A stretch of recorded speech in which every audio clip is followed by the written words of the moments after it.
Hello friends, स्वागत है आपका हमारे यूट्यूब चैनल कुमार सॉफ्टवेयर पे। ये मेरा जावास्क्रिप्ट से रिलेटेड 29 ट्यूटोरियल्स है। इस ट्यूटोरियल्स में हम लोग फॉर लूप के बारे में पढ़ने वाले हैं। तो आइए देखते हैं फॉर लूप क्या होता है। इस फॉर लूप को पढ़ने से पहले मैं आपको एक बात बताना चाहूँगा कि ये जो फॉर लूप है ये बहुत ही इंपॉर्टेंट है।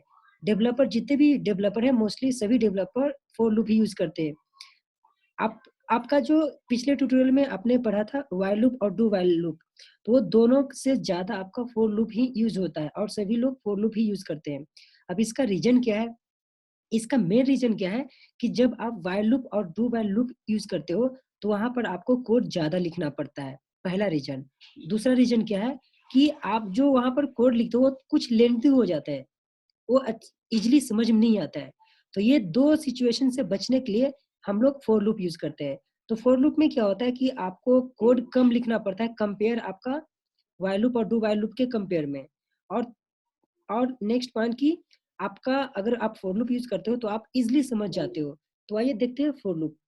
और एक बात मैं आप लोग को ये भी बताना चाहूँगा कि इस ट्यूटोरियल्स में मैं फॉर लूप को फुल डिटेल्स में बताने वाला हूँ। तो इसके लिए मुझे कुछ और लेक्चर भी लगेंगे।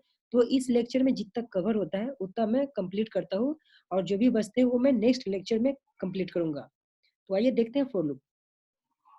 सबसे पहले फॉर लूप का मैं यहाँ पर सिंटैक्स लिख दिया हूँ। ये मेरा सिंटैक्स है, इस सिंटैक्स को समझते हैं। इसके पिछले ट्यूटोरियल में भी आपने पढ़ा था कि लूप के 3 पार्ट होते हैं, इनिशियलाइजेशन, कंडीशनल और इंक्रीमेंट डिक्रीमेंट। वैसे ही फॉर लूप में भी आपके 3 पार्ट होते हैं। आपका फॉर लूप भी while loop do while loop जैसा ही काम करता है, बट इसमें डिफरेंट क्या है कि आपको कोड कम लिखना पड़ता है और आपका जो समझ इजीली आपको ये समझ में आ जाता है। तो देखिए, अब इसका यहाँ पर आपका इनिशियलाइजेशन पार्ट है और यहाँ पर आप कंडीशनल लिखोगे और यहाँ पर आप इंक्रीमेंट डिक्रीमेंट लिखोगे।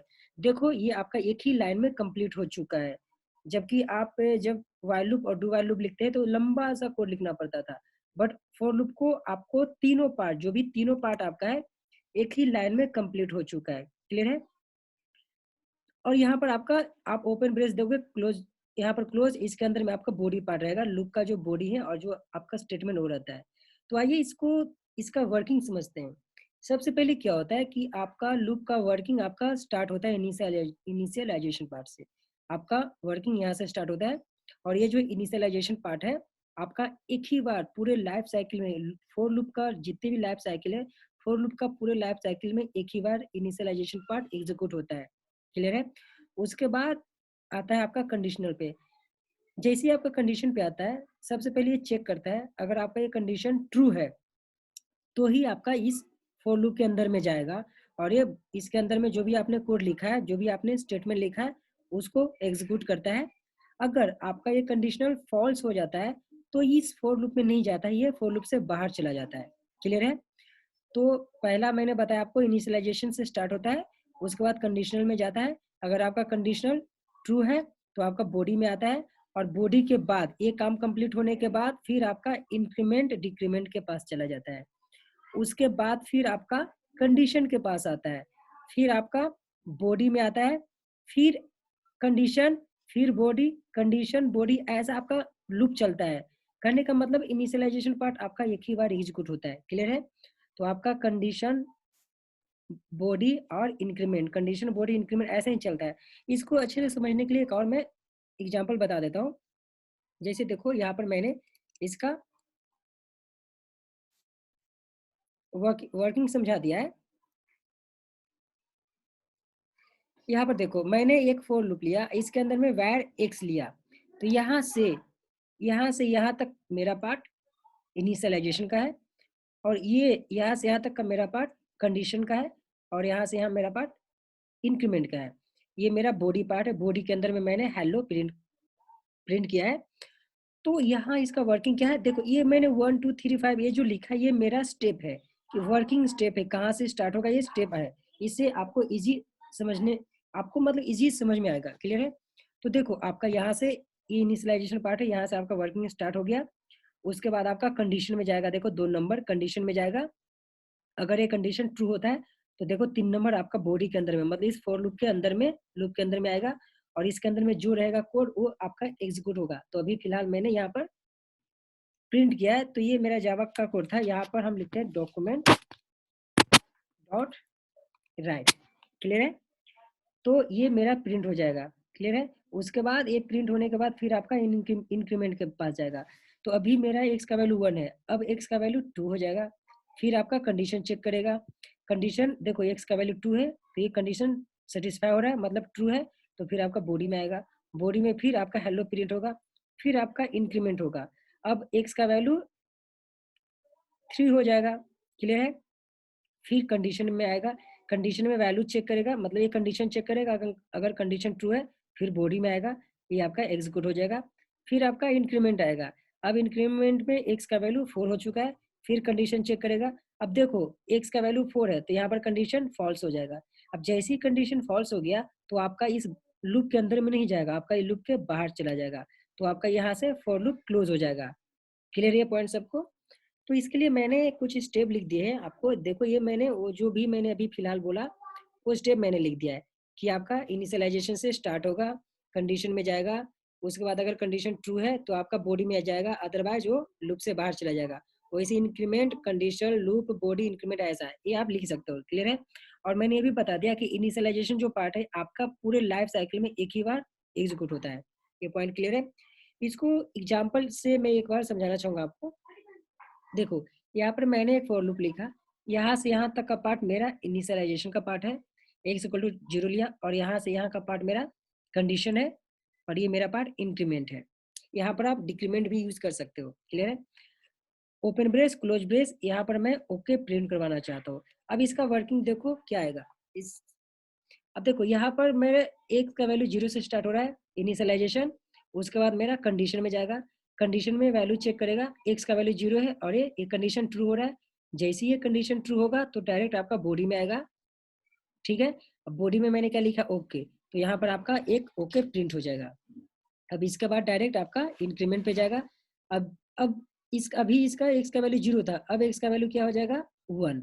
तो 1 हो जाएगा तो फिर कंडीशन के पास जाएगा, कंडीशन में जाएगा, ये कंडीशन चेक करेगा, ये कंडीशन ट्रू है, अगर कंडीशन ट्रू है तो फिर आपका बॉडी में आएगा, बॉडी में ओके है, फिर यहाँ पर ओके प्रिंट हो जाएगा आपका। क्लियर है? अब ये कंप्लीट होने के बाद फिर आपका इंक्रीमेंट होगा, इंक्रीमेंट होगा। अब फिर आपका x का वैल्यू 2 हो चुका है, अब 2 हो गया, फिर कंडीशन के पास जाएगा, अभी कंडीशन ट्रू हो रहा है तो फिर आपका ओके प्रिंट हो जाएगा। ठीक है? आपका ओके प्रिंट हो जाएगा। फिर आपका ओके प्रिंट होने के बाद फिर इंक्रीमेंट में जाएगा। अब x का वैल्यू 3 हो चुका है, अब 3 हो गया तो फिर कंडीशन ट्रू है, फिर आपका ओके प्रिंट होगा, फिर आपका ओके प्रिंट हो चुका है। अब फिर आपका इंक्रीमेंट होगा, अब x का वैल्यू 4 हो चुका है। अभी देखो यहाँ पर कंडीशन चेक करेगा, जैसी कंडीशन चेक किया यहाँ पर कंडीशन इसका फॉल्स हो रहा है क्योंकि x का वैल्यू 4 है यहाँ पे। अब जैसे कंडीशन फॉल्स हो गया तो आपका ये बॉडी के अंदर में नहीं जाएगा, लूप के अंदर में नहीं जाएगा, ये आपका क्लोज मतलब कि बाहर आ जाएगा बॉडी से। कहने का मतलब कि जैसे आपका कंडीशन फॉल्स हुआ आपका लूप कंप्लीट हो चुका है, क्लोज हो जाएगा।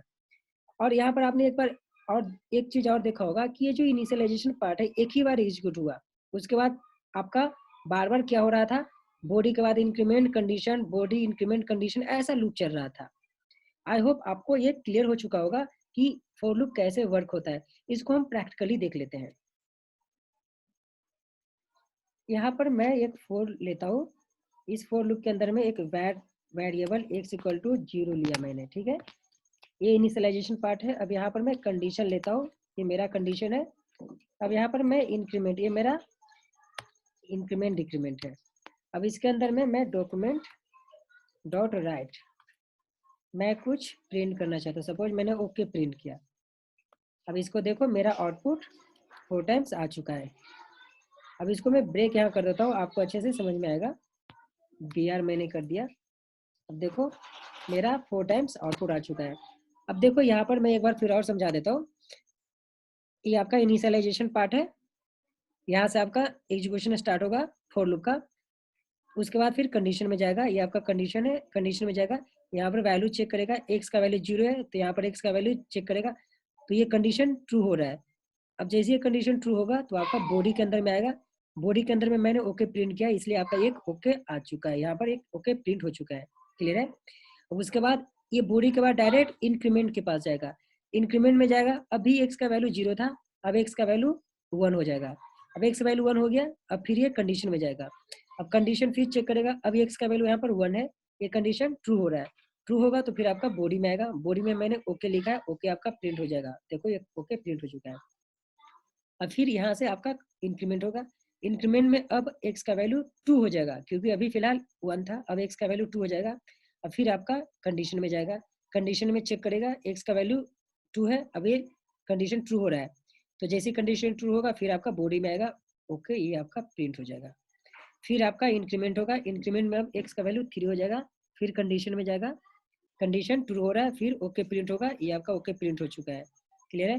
फिर आपका इंक्रीमेंट होगा, अब x का वैल्यू 4 हो चुका है, अब x का वैल्यू 4 हुआ, अब कंडीशन में आएगा, कंडीशन चेक करेगा, ये कंडीशन फॉल्स हो रहा है, अब कंडीशन फॉल्स होगा तो ये आपका लूप के अंदर में नहीं जाएगा, ये बाहर चला जाएगा, मतलब कि लूप कंप्लीट हो चुका है आपका, क्लियर है। आई होप ये ट्यूटोरियल्स आपको समझ में आ चुका होगा। अब इससे और इम्पोर्टेंट कुछ पार्ट है वो मैं आपको नेक्स्ट ट्यूटोरियल में बताने वाला हूँ, तो आप नेक्स्ट ट्यूटोरियल देखना ना भूलें, क्योंकि ये तो आपका सिर्फ बेसिक फॉर लूप का सिंटेक्स था और मैंने सिर्फ सिंपल सा बेसिक एग्जांपल से आपको समझाया, लेकिन मैं नेक्स्ट ट्यूटोरियल में फॉर लूप को फुल डिटेल्स में बताने वाला हूँ, और इसके कुछ बहुत ज़्यादा रूल्स भी है, वो सब को हम फुल डिटेल्स में देखने वाले हैं। तो आपके 2 लेक्चर तो एटलीस्ट लगने वाले हैं फॉर लूप के लिए, तो नेक्स्ट ट्यूटोरियल आप लोग देखना ना भूलें। Thank you.